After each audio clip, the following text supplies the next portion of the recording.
All right, so I just want to say thank you to everybody for meeting together once again. Last time we met, it was in June, right? We did a buyer seminar, at a guaranteed rate at Marc's place, and I just want to say thank you for being such a great team. Absolutely. On some of the several transactions we've done together. I just wanted to talk about those transactions too, if we can. Most specifically, the last transaction we did, which was 142 Brookfield, right? Yes. You know, it was a long time coming, and there are some hiccups along the way, and sometimes not everybody knows what happens in a transaction. They just kind of, submit paperwork, things get accepted, and then they think you're going to get the house in a couple of days, right? So I want to start off with, some key dates. June 16th of this year was the first day I showed the property to my clients. And I know that date because that was my wedding anniversary. And, I had to stop and show this house because I said, this is the house. This is the house for my client. And when we got there, it was about an hour and 5 minutes worth of showing time at the house. And, when you spend that much time in a house, you just know. You just know that this is the house that they want, and they're going to do what it takes to get there. And one of the other things is, we show the house and we put in several offers on the house. Got rejected, and eventually it went under contract. And this is one of the highest sales this year for this one house. So I'm kind of proud of that myself. And to have a team like you guys to be a part of it and make things happen, I want to say thank you to that. Yeah, absolutely. We and that appreciate house you was trusting us. listed on and off for 2 years. I want to say 4 years. That long. 4 years going back during the COVID days. Yeah. Yeah. And the seller, for whatever reason, didn't sell it to whatever reasons, we don't know. But we finally got it done. Yeah. And the clients are happy. They love the place. And all things considered, other than the hiccups, Yeah. it was a good transaction. Yeah. So one of the first hiccups, was the offer price. It was listed for a certain price. We submitted an offer for that price, and it got rejected. And I was just like, well, you asked for this price. We're giving it to you. And they said no. So that was a little strange. And, no wonder why it's still on the market. Yeah, they got their asking price and they still want more. Yeah. Should have listed it for higher. Yeah. And I want to say it took maybe 3 or 4 times before we finally got an accepted Yeah. offer. And that was with negotiating different realtor fees. That was with different terms. That was everything. Is furniture was even included in negotiations. Yes. Wasn't there a UNO as well, too? There was a UNO as well. How was that UNO? What Takes did a that lot of pieces. entail? Yeah, we'll have to come back and do a full story on that, because it wasn't just one, because those buyers were contingent on selling a house as well. So it ended up needing a UNO for the sale as well as a UNO on their purchase. Can you explain to us what a UNO is? Sure. UNO is a use and occupancy agreement. Essentially, sellers that will need to sell in order to purchase property. There are a lot of different reasons why you would want to remain in the house that you're in. A lot of it is logistical and moving. Some can be for just the timing of the 2 different transactions. Essentially, it's an agreement separate from the contract of the sale, where after the closing, the buyers become the new owners, and you as the seller are quote unquote renting it back from them. Okay. Now, are you seeing that more and more in transactions? Oh yes, very big these days. There's a lot of domino transactions happening, and we see it waiting for other wires from title companies to get the wire out the door. My seller is now buying, and my seller, and there's a lot of moving pieces that I don't think people actually understand what's happening in the background. And a few years ago, the UNO became kind of an afterthought and would come up at the end of a transaction. Maybe the seller didn't have enough time, or they couldn't move out in time, but the buyer still wanted to close with a rate lock issue. Now they're becoming part and parcel, almost the entire deal. because of the fact that sellers need that equity from their sale in order to go into a purchase. So that's why you want to know upfront as soon as possible if that's needed, because if you're selling and your buyers are contingent on a sale, you have to know if that property is also contingent on a sale. And like Danielle said, it could be a domino effect where you have 3, 4, 5 houses that are contingent all on closing, and to get them all to line up is almost impossible. The other one we have now, there's 4. Yeah. 4 on contingent on one selling. Yeah. And then it's the Down the dominoes list. from there. I feel like they're also using that as a bargaining chip nowadays.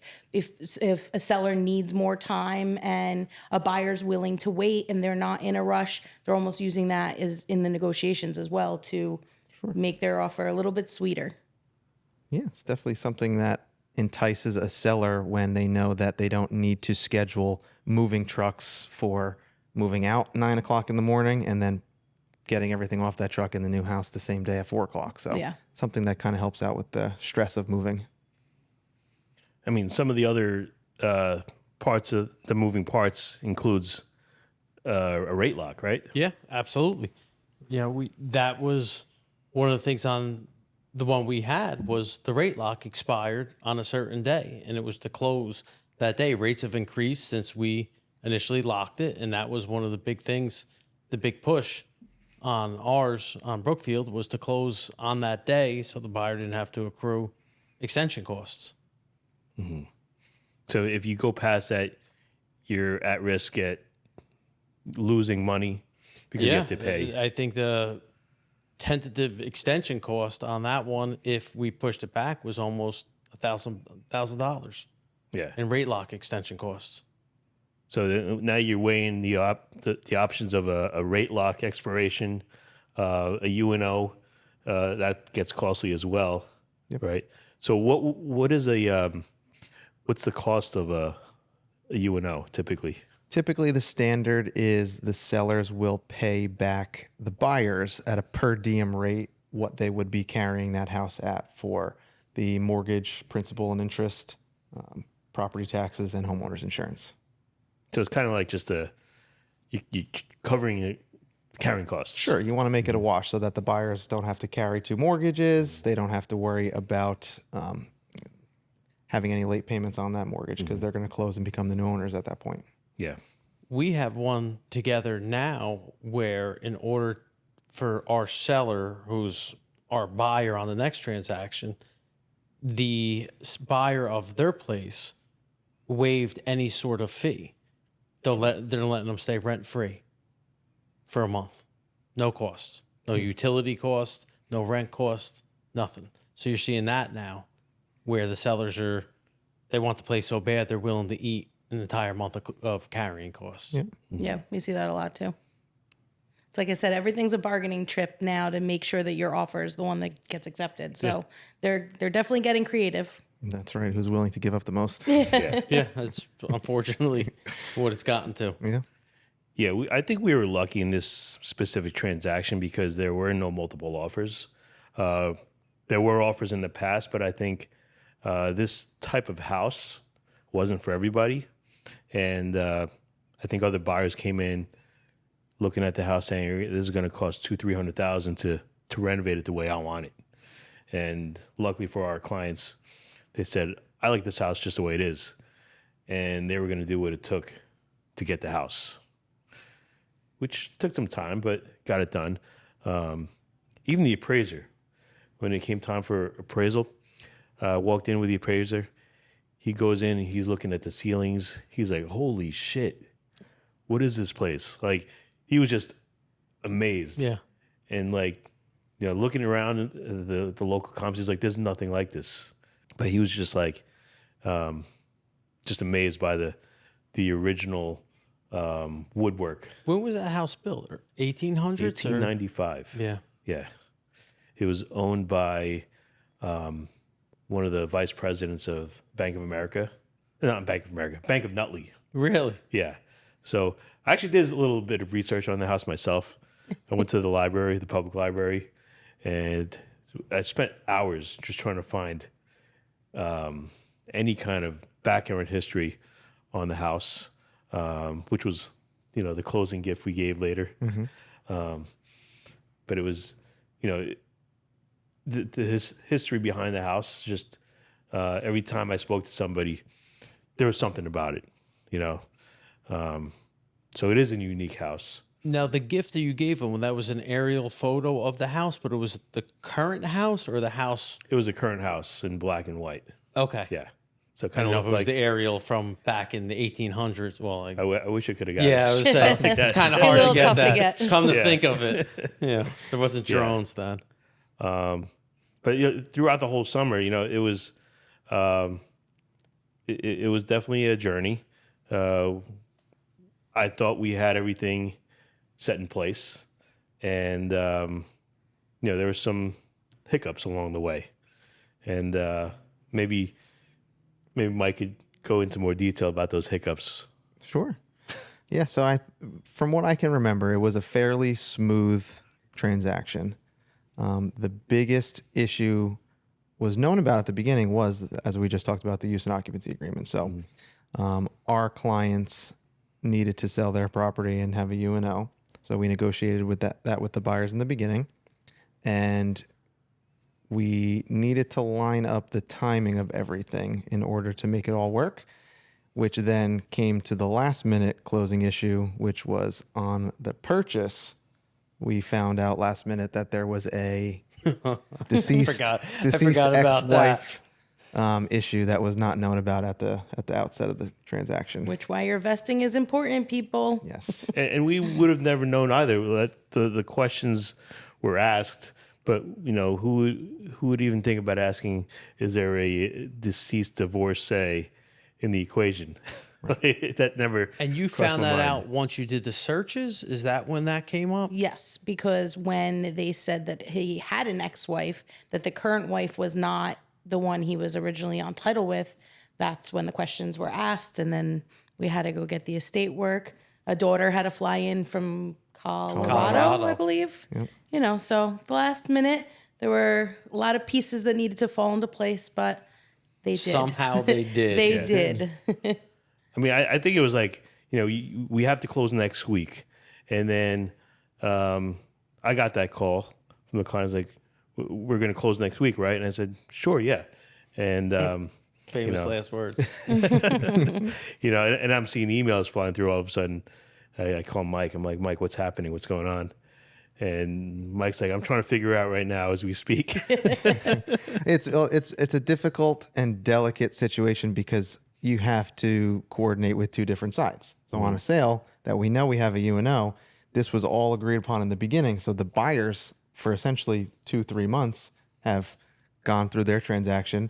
They scheduled their moving and expected to be closed on a certain day and expected to be reimbursed for a certain amount of time on their UNO. And on the other end, when we're trying to purchase, the seller side is telling us that our expected date may not occur. And the two transactions, while they're reliant on one another, it has to go in a very certain order because the sale has to happen first in order to get the proceeds. Mm-hmm. But if the sale happens and there's not really any assurance that the purchase could happen, or there's a possibility that it could fall through, you potentially run the risk of closing on a sale, losing out on a purchase transaction, and now those clients have nowhere to go. They're homeless. But my stuff's already on the moving truck. And that's one of the things I'm trying to figure out. I'm like, well, what are the chances that the seller backs out of the transaction at that point because they couldn't resolve the situation with the daughter? I mean, it could have been a very real thing. The daughter could have had no idea that she had interest in that house and decided that she didn't want to get rid of it. It could have gone left very quickly. Sure. Yeah. But luckily for the buyers, everything did work out. She was on board. She did plan on coming here. Luckily, Newark Airport was on track that day, so she was able to get in. And, but yeah, there was definitely a possibility that she didn't know that this was happening and could have, stopped the transaction. She could have refused to sign. Mm-hmm. And then both of them would have went down based on one person. Potentially, yes. Yeah. And in that situation, that rare situation, what would happen? A lot of angry phone calls. A lot of angry phone calls. Luckily, you want to try to make sure that, like I said, as much of it is protected in the beginning as possible. So I guess to toot my own horn, I had the foresight to say that I didn't want any closings to happen until we had everything lined up, while it was going to cause a lot of timing and logistical issues and potentially even extending the rate lock and having to pay out of pocket.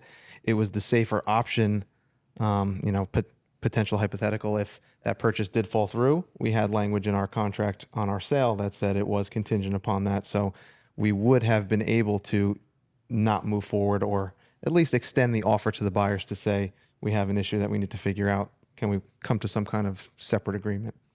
And that would have prolonged the sale of their Yes. house as well. Both of them, yep. Yeah. But we're here now. Yeah, and it's closed. We're here. It closed. Listen, Mike did a on the good day. job. I think this transaction aged him about 4 years. 4 years in a one weekend. Yeah, but ESQ. Yeah, Yes. he's the attorney. No, but at the end, everyone was happy, and they did see the hard work that we put in and the teamwork we put in. But at the end of the day, everyone was happy. Everyone closed, and everyone got to move on with their lives. And I don't think if everybody had the constant communication that we all did with one another, and everybody was on the same page and in the same goal, if you don't have that with the company or attorney or lender that you're working with, a lot couldn't just fall through the cracks. And I don't know that deal would have gotten to the closing table on that day. But A lot of but it for was everybody being in constant weekend communication. communication via calling each other on our cell phones because we know each other and saying, hey, listen, this is a situation. What can we do? I know Mike called me a couple times on one Saturday panicking, but without us being the team and the group that we are, it wouldn't have gotten done.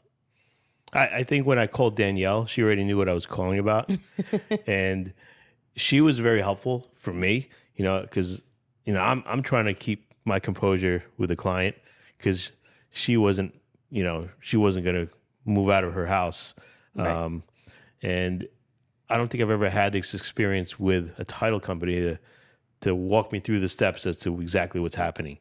Like from the moment of, some daughter getting on a plane from Colorado, I was just like, that's pretty detailed information. Yeah, she broke it down to me when I called her in semi-panic mode. She's on a flight on this day. She'll be here, hopefully, on this day, and drop it off at this time. I was like, whoa. You're on top of it. I mean, I called the seller's attorney and I made sure that I got the details that I needed. And that's why I was just like, all right, everyone, it's going to happen. We're going to be fine. Obviously, if you don't do that every day and you don't have, if you don't trust the person you're working with, it could be straight panic mode and not know what's going on. But it's important to ask the right questions, get the information that's actually necessary, as opposed to, I may have gotten a little bit more, but, it's important to have that, to know, to be able for me to comfortably say to you guys, no, it's going to be okay. I promise. Especially when everything else is coming from me, and it probably sounds like a death note with all the legalese. And I don't know what's going to happen. I don't know what's going to happen. I say to everyone in my office, I'm like, nobody is on an operating table. Nobody's going to die on our watch. If anything, everybody may just have to wait an hour. We'll figure this out. Everything is going to be okay. But I think the one text message that you sent, you said, looks like this is going to happen. After I had talked to you before, you gave me a comfort level that it actually is going to happen, because I've gotten calls saying, oh, don't worry about it. Don't worry about it. Things are going to be okay. And without really knowing. So you're kind of just crossing your fingers and hoping that everything's going to be okay. But from the level of detail that you shared with me, which I don't think many people are willing to share that specific information. Now, going forward, if I know Danielle's on the job, I just feel good about it. me too. Well, I appreciate that. Yeah, you guys do good work. And I think far too many times the behind the scenes people, they don't get that credit. And I think this is one of those moments now. Is this is your moment to shine, because, it's always the guys in the front that get the credit. It's always the quarterback in a football game is getting the credit for throwing that pass. It's never the kicker that misses. Yeah, or the two field offensive goals. line that protect them all game. Yeah, I love me a good left tackle. Yeah. So, again, thank you for that. You make me look good. You make the team look good. I think this is a strong team. We've done several transactions together already. And I think we're going on our third or fourth. You don't know about this yet, but Like that. hopefully we get an accepted offer, and we'll have the same team again. But I want to go back in another transaction since we first started doing this together from our buyer seminar. We had another client that, we got an accepted offer. We submitted a VA loan, and for whatever reason, we had to switch over. Yeah, that one was a special situation where, due to certain things, we had to switch it from a VA to an FHA. They had to put a couple 3.5% down compared to putting nothing down with the VA. And there were some other little things that we had to go FHA compared to VA. But switching the type of financing from VA to FHA wasn't a big deal on my end, but presenting it then again to the seller that, oh yeah, we had to change financing, but we're putting more money down, but we're still approved. And that was your communication with the seller side. Yeah, I think people kind get of open line of communication instead of hitting them last minute that, oh yeah, by the way, we changed financing. Sorry. Yeah, and I usually don't like to do that, only because it worries sellers. You're like, well, why are we going all over the place? So I put it out there. I'm like, hey, listen, he's qualified, but there's a chance that we can go the other route. It may be beneficial to both parties. I always like to put that out there. Mm-hmm. Yeah, and that one, the little change of financing was just a couple keystrokes on my end. There wasn't anything big where we had to change everything, the whole structure, but it was a communication with the seller side with, Mike involved, and it just made everything a lot easier and smoother doing it that way, having the open line of communication between the three of us. I don't think you were on that one, Danielle. It's okay. That's all right. Next one, we'll get Get you next time. Yeah, but I think that was key, and the buyers were completely on board. They wanted to do whatever they needed to do to get the house, but it was the communication with the seller side, which I think ultimately kept everybody happy on that one. What do you guys see going on lately in the market? Craziness. I was going to say everything. Everyday craziness. Yeah. Yeah, it's, it really seems like everything's 10 to 15% over asking price. Mm-hmm. That's what I've been seeing on my end. And highest and best does not mean highest and best anymore. It seems like things drag out 3 days after highest and best, where highest and best means, all right, let's take the top 3 offers we got. Let's go back to them and pin them against each other to get it even higher, which is not a big fan of, but that seems like that's the new trend when it comes to highest and best offers. And I think that happened with the sale of their house. So the same client, they got a ton of offers, and it's hard not to pick the highest offer because it's it's money. Yeah. I mean, how do you say no to the highest amount? Me being experienced 8 years, I'm looking at a lot of the terms. I'm looking at the communication of the other agent, and you tend to see patterns of certain agents, their experience level, and I'm looking at this. I'm like, looks too good to be true, and turned out it was. The agent started to backpedal. We're not waiving the appraisals like we said we were, because the attorney said this, and I'm like, well, listen, if you're not willing to do this, what you promised, let's just cancel the deal and move on. And he was trying to save it, I'm like, all right, well, please respond to the email. He's like, I'm driving right now. Well, you got phones. Yeah. So it's like, just respond to the email. Like, other agents play these games. I get those games. So it's like, I knew this wasn't a good situation. Yeah, if the other realtor ghosts you for 2 days, it's probably not a good sign that their client's still interested in the house, or at least with the initial offer. And that's the thing. That becomes your reputation as an agent. You start to interact with agents like that more often. You know how they operate. Yeah, you know how that story ends. And you're not going to accept their offer in a multiple bid situation. I had my heart set on the second highest offer, which turned out to be flawless. She worked well. She did what she said she was going to do. And they were just pleasant too. On top of that, not every transaction is pleasant, especially towards the end when they start finding things at the final walkthrough. Yeah. But it was just a pleasant Now experience. that offer is ultimately the one they accepted. The second offer, yes, yeah, we had to terminate, Terminate the and first then we one. had to take on the new one. Wasn't as high, but it was a good number. It was close too, right? It was close, yeah. But it closed. It which closed, is yes. Yeah, which is the most important. Yeah. But I see from that was in July. It was July when we accepted an offer for that house. I think the market is shifting a little bit. I want to say they had over 10 offers on that house. And I had a listing in August or September. And we had 3 offers. Different town, but it was a higher price point, not much. And, you can't compare apples to apples here because they're different towns, different markets.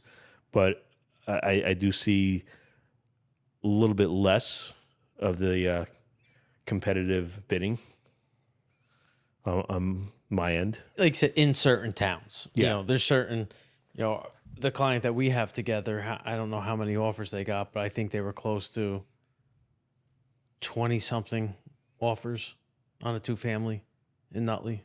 2-family, yep. That's still, everyone wants a piece of that. Yeah. Mhm. Some were investors. Some offered to buy the house furnished, which you're assuming they're probably short-term rentals at that point if they want the place furnished. But, all types of, but it was almost 20 offers on a 2-family. Yeah. I think the where is like inserts Well, that's the that, key. like, Yeah, that's the most important. Montclair, we see a ton of them that are just crazy over asking, and people are still doing it. People are still coming from the city and getting their driveway, and they don't care how much over they have to pay for it. You mentioned Montclair, and I noticed, I had a friend of mine. He's also an agent from down south, and he was showing a property up here in Montclair, and he was asking me, he's like, so how much over should I bid on a house in Montclair? And, I think Montclair has a reputation. They're always going over 6 figures over asking. Yeah, it's crazy. But I sometimes I think it's a game. Are these agents really listing the house accordingly to the comps? I don't know. But that's always my one question, because I think the one transaction we had, I think it was listed for less than what it should have been. And Just to Yeah, drive they let the offers market in. bid itself up Yeah. instead of putting it high. List it low and let everyone bid against themselves. yeah, That's been going on in some towns for a while now. That's been the trend. But here, I think in Nutley, we don't really see that trend. I think most of the houses are listed properly. I think so. I think Glen Ridge does. I've seen that a lot. Yeah. Glen Ridge and Montclair, I guess, in that upper area of Essex County. You list it low and let them bid it up. It's Yeah. not a bad strategy, but it's Better than listening it too high, having to come down. But you try, if you do that in, let's say, a market like Nutley or Clifton, you're going to have 40, 50 offers in hand, and you're going to have to, I feel like you're wasting a lot of people's time and effort.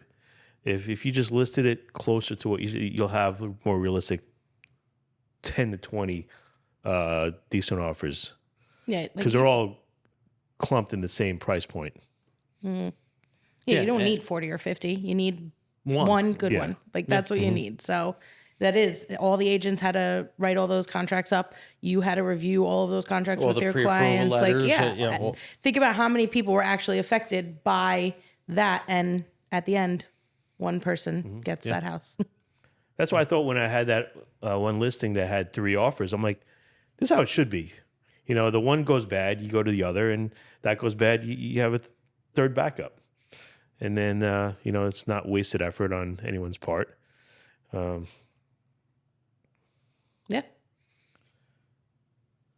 Mike, what have you been seeing? I've been seeing a lot of waiving inspections more recently. Okay. I don't like that. Limiting it to structural and environmental, I see complete waiving of the home inspection.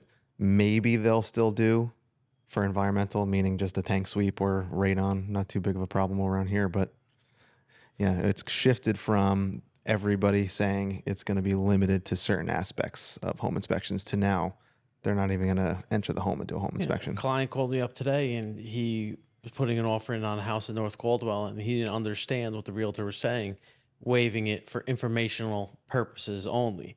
I had to explain to him. I was like, listen, what that means is you could get your home inspection done. They're not fixing a single thing. It's either take it, know what you're buying, or don't know, or don't buy what you know. And he's like, well, am I going to get my money back?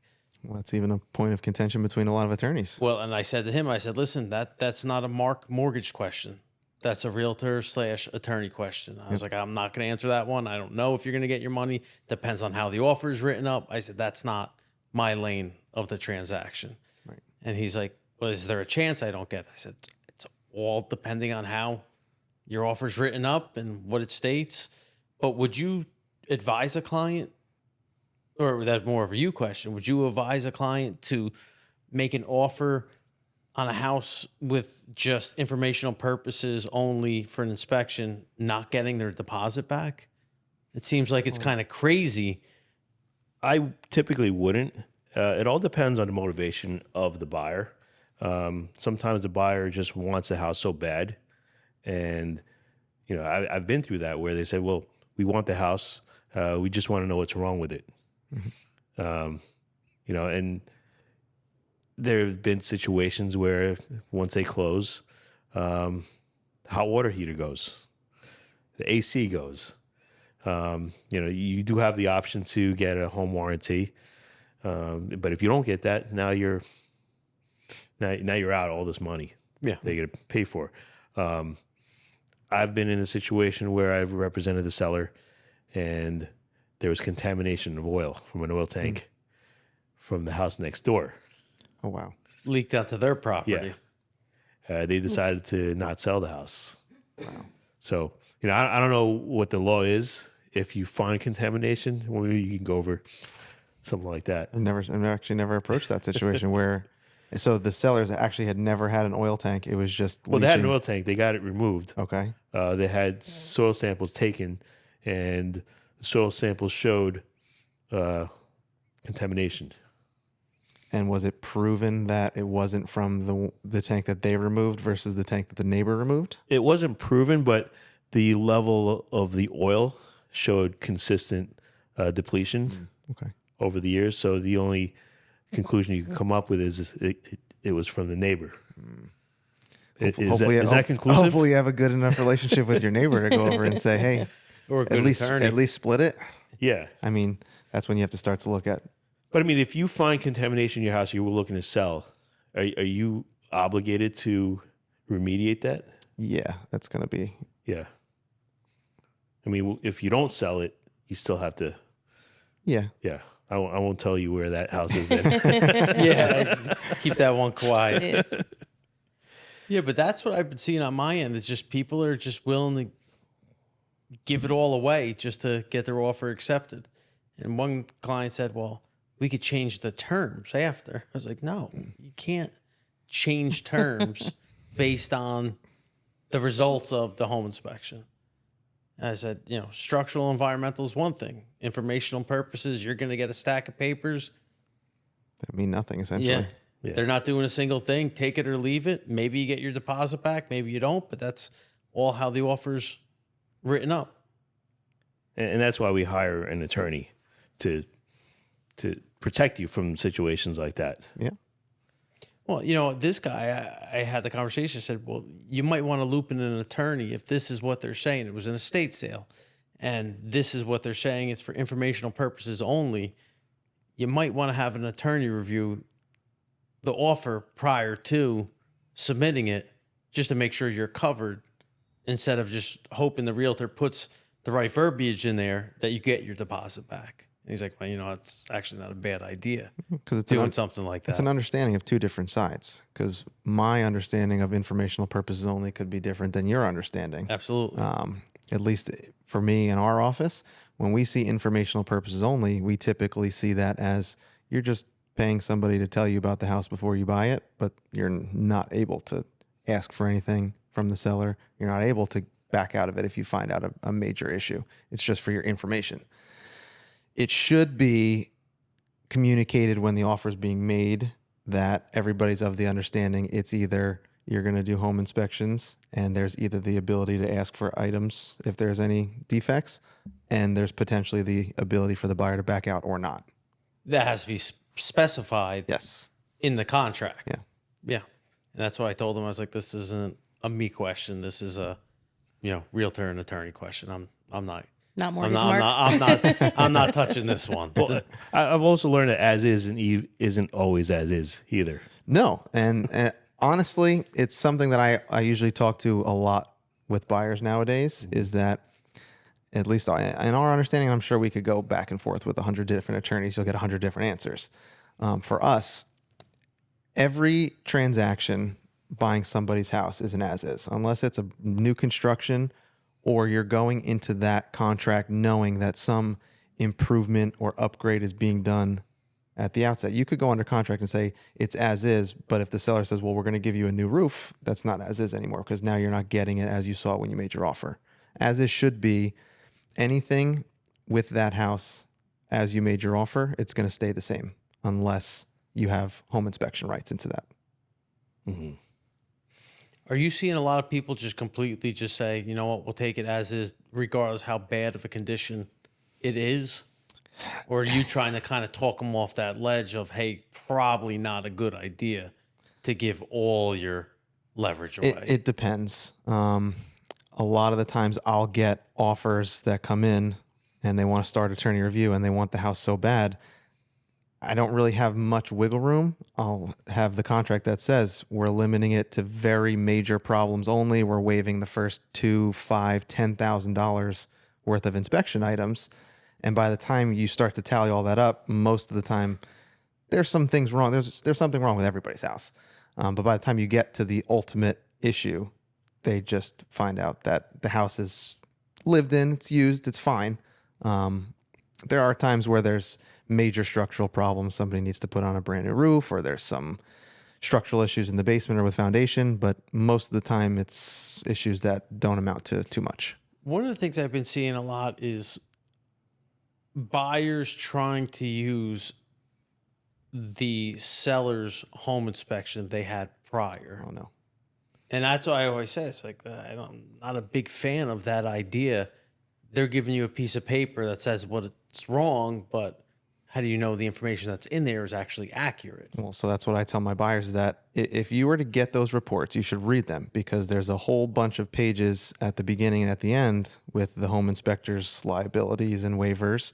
And if a buyer wants to use a seller's previous home inspection report, one, you don't know how long ago that was or what has changed since then, because that prior report could have had a major issue that the seller ultimately fixed, or something that wasn't a big deal at the time became a bigger issue the as little years bit go of on. mold could now be a lot of bit of mold. Right.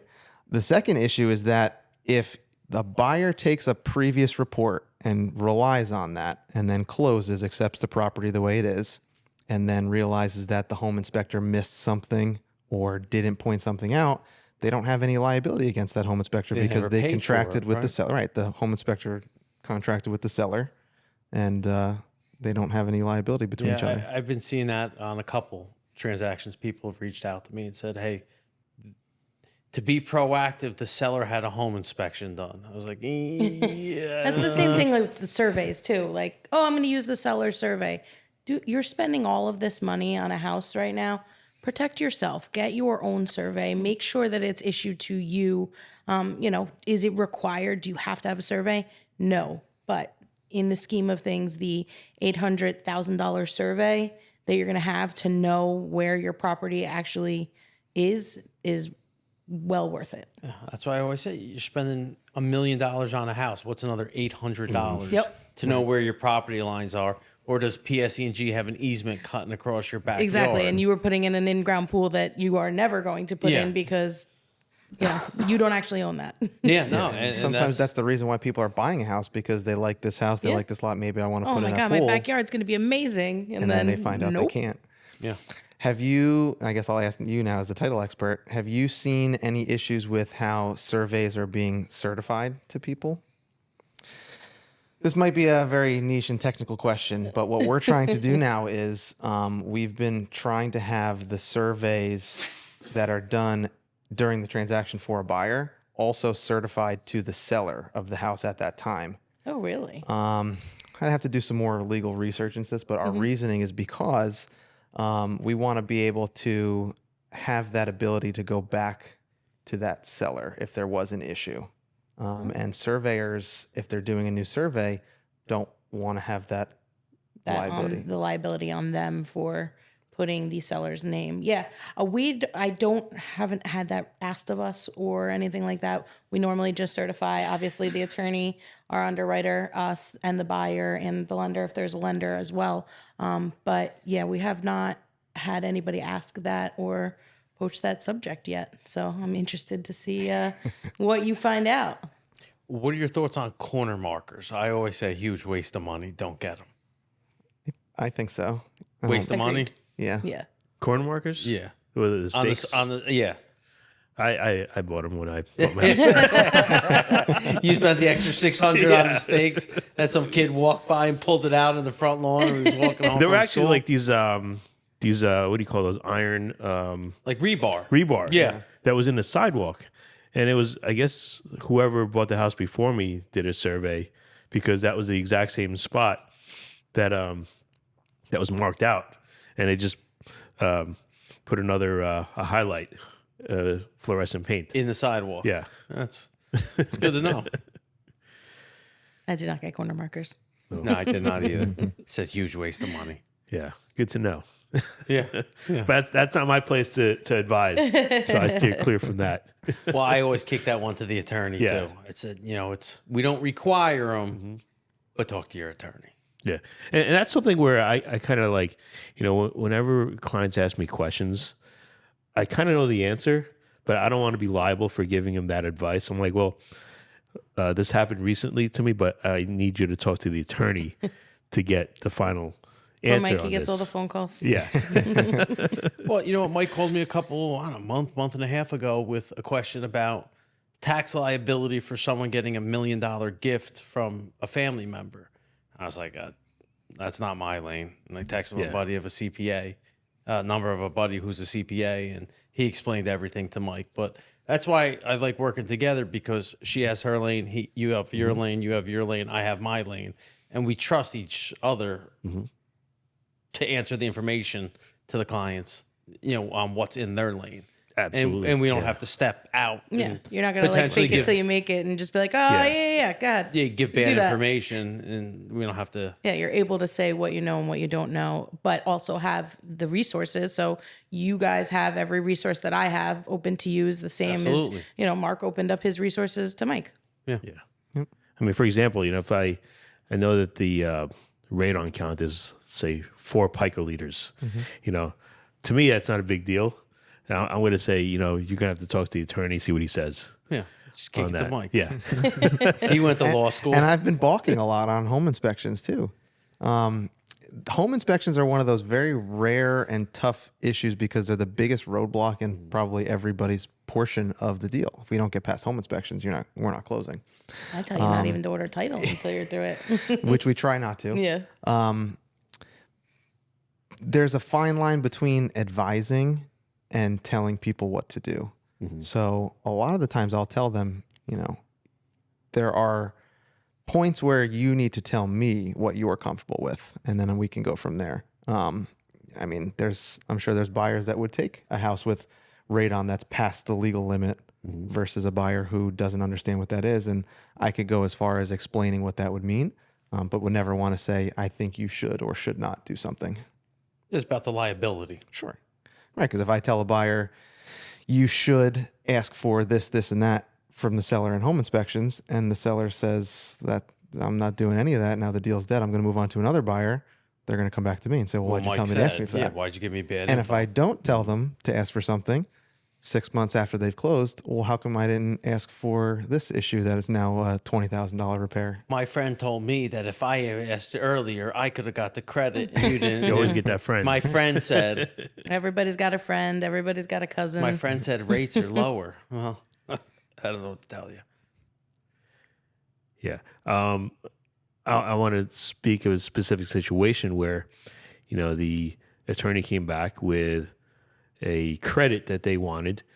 And I'm thinking in my head, I'm looking at the number. I'm like, that's way too much.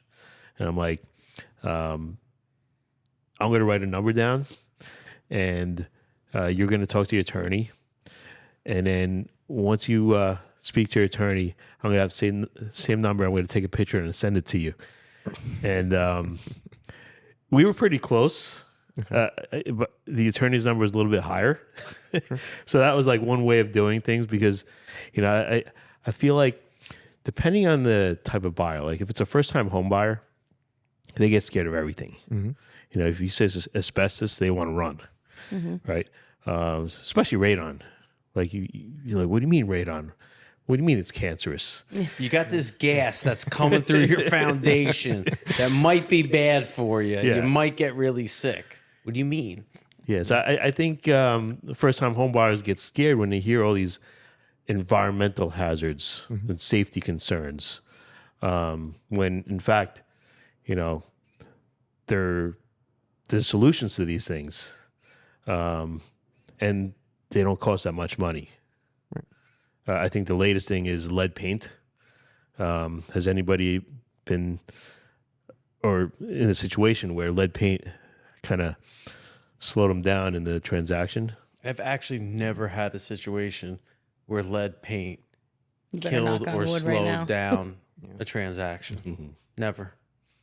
I always say, I give unless your kid's chewing on it, I think you're okay. Yeah, but it's probably not. And I don't even want to touch that because, like, for that 1% chance that somebody does, I don't want to be held responsible. Like, I know lead paint inspectors are charging, I don't know how much it is, but it's like, they go into a room, look at it, no lead paint here, certified. Yeah. So what are you really getting? They're not sending it to a lab to test it. I think there's different levels of lead paint inspection. I think there's visual, then there's like you chip or you take a sample, and then there's one where it's like a gun. It's like a $20,000 gun that they scan around the room, and then they can tell if there's lead paint in it. Wow.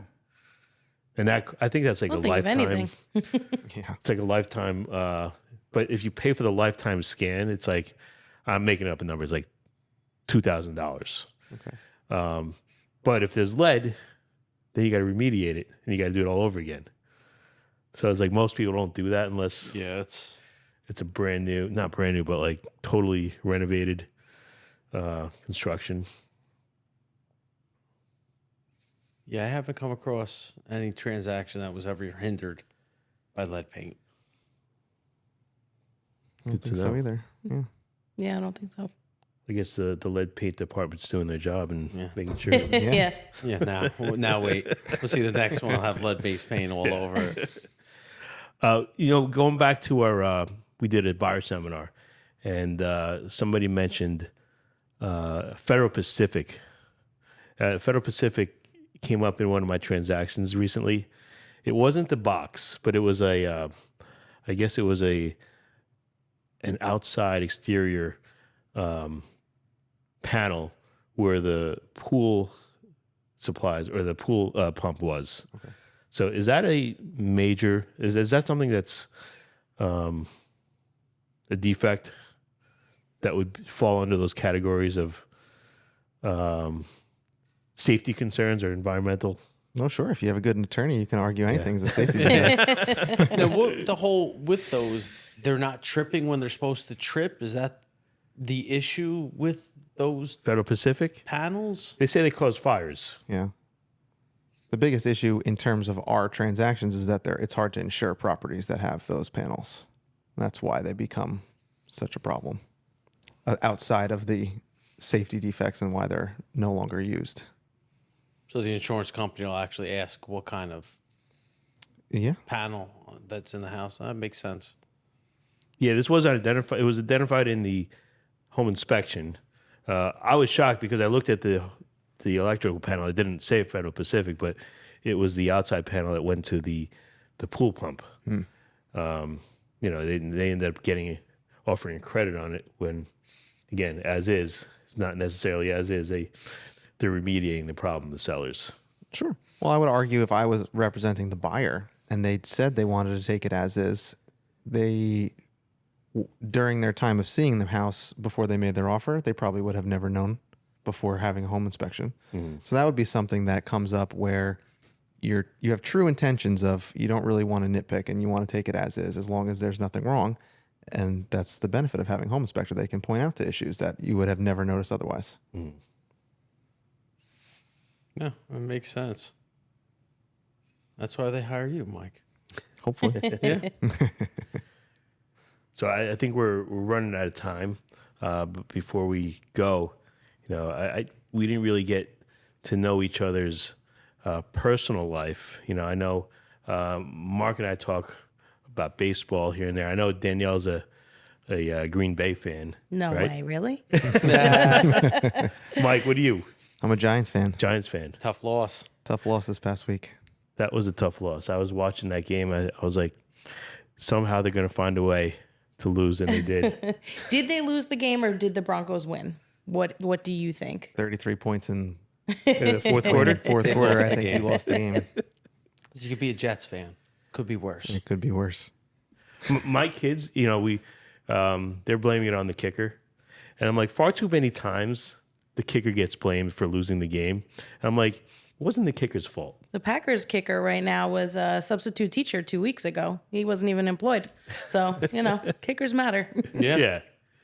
But I think it's like, the interceptions, the defense, those are things that lost. It's a combination of things. The fact that they lost by, a missed field goal for the second time, yes, it's hard to swallow. Yes. Sure.